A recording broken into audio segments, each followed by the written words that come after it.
Bonsoir à tous, j'espère que vous allez bien. Aujourd'hui, je vous propose une vidéo où le but, c'est de progresser sur le freeze une main. Qu'est-ce que le freeze une main? Et surtout, comment vous allez être capable de vous améliorer en vous aidant uniquement d'une chaise? Je vous montre tout ça tout de suite. C'est parti. Avant de partir sur mes explications vraiment techniques, prenez le temps de vous échauffer, notamment la zone des épaules et aussi la partie intérieure des cuisses, les adducteurs.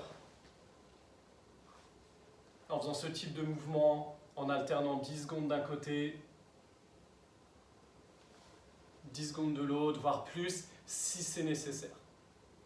Alors, sur le freeze une main, il y a aussi un exercice auquel il faut vraiment s'entraîner pour être à l'aise, c'est la TR. Donc vous pouvez très bien prendre appui contre un mur, ou pas,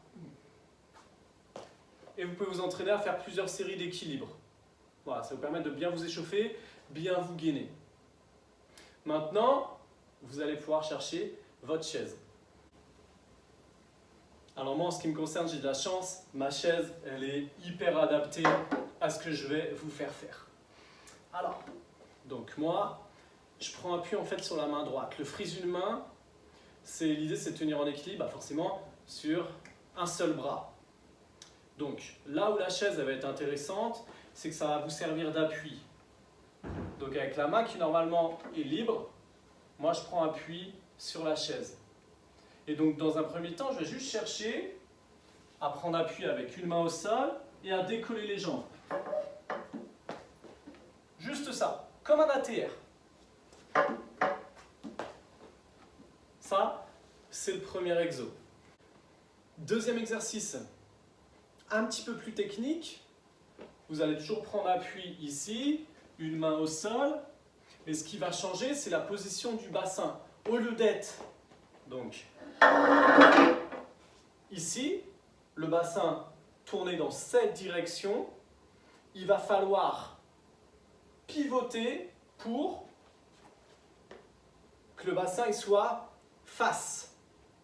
Donc vous avez vu le bras ici, je suis comme dans une position étirement. La main elle reste orientée sur côté, et par contre le bassin reste de face.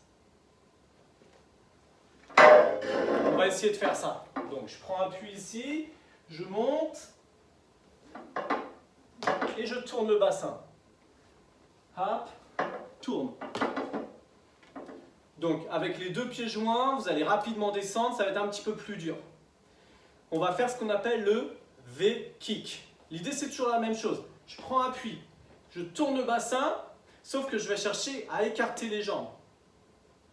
Et pour ça, je vais tout de suite, quand je prends appui avec la main droite, kicker avec cette jambe-là vers le haut. Je vous montre. Donc, je prends appui ici, je monte, je tourne le bassin, je kick. Encore. Je prends appui, tourne le bassin, kick. Ça, c'est l'exercice numéro 2. Si vous vous sentez assez à l'aise, vous pouvez ensuite essayer de faire ce V-kick sans votre chaise. Donc, je visualise où je place ma main. Hop.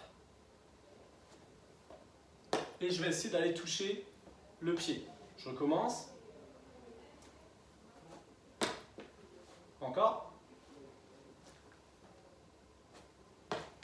Là, c'était un petit peu mieux.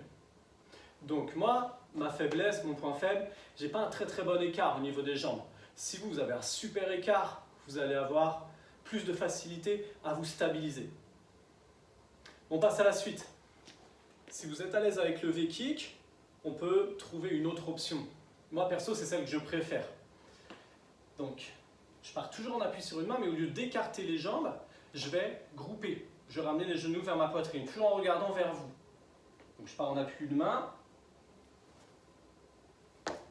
et je groupe. Alors, avec la main qui est libre, vous pouvez soit prendre vos jambes comme ceci. Moi, j'adore mettre la main derrière. Voilà, libre à vous.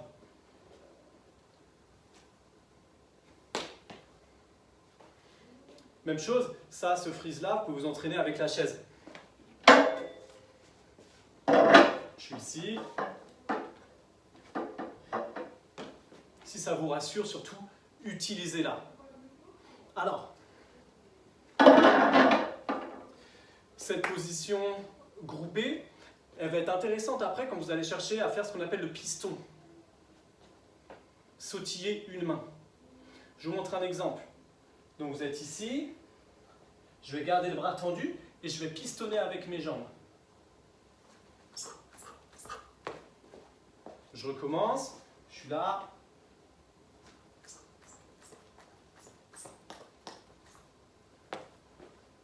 Voilà, donc à partir de cette position, frise une main groupée, voilà, je peux commencer à pistonner et faire des choses beaucoup plus compliquées. Let's go à vous. Une fois que vous êtes à l'aise avec ces deux options, V-kick et le groupé, on va pouvoir aborder, pour moi, la phase la plus compliquée du freeze une main. C'est ce qu'on appelle le pike freeze. Donc le pike freeze, on va se placer donc comme ceci, sauf le bassin, au lieu de le placer de face, on va complètement le tourner côté, à l'opposé. Et on va chercher à ramener les deux jambes vers soi. Donc il y a à la fois un travail d'appui main, de bascule du bassin côté, hop, et je ramène les deux jambes dans ma direction. C'est parti pour le pike freeze.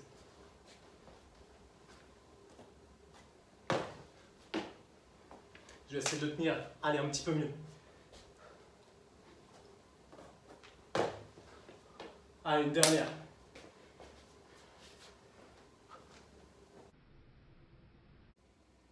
Voilà pour cette vidéo freeze une main. Il existe d'autres variantes, il existe différentes manières de les apprendre.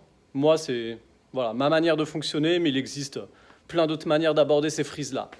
Alors, dernière chose, moi j'ai utilisé une chaise. Il y a une technique qui marche très très bien, moi je me suis amélioré grâce à ça, c'est tenir la main d'un partenaire. Donc si vous voulez, si vous avez un membre de votre famille qui est dispo, au lieu de prendre appui la main sur une chaise, vous lui serrez la main et vous allez voir, vous allez trouver votre équilibre, ça va vraiment tout changer. J'espère qu'on va se voir bientôt. Bonne soirée à vous et bon courage. Ciao!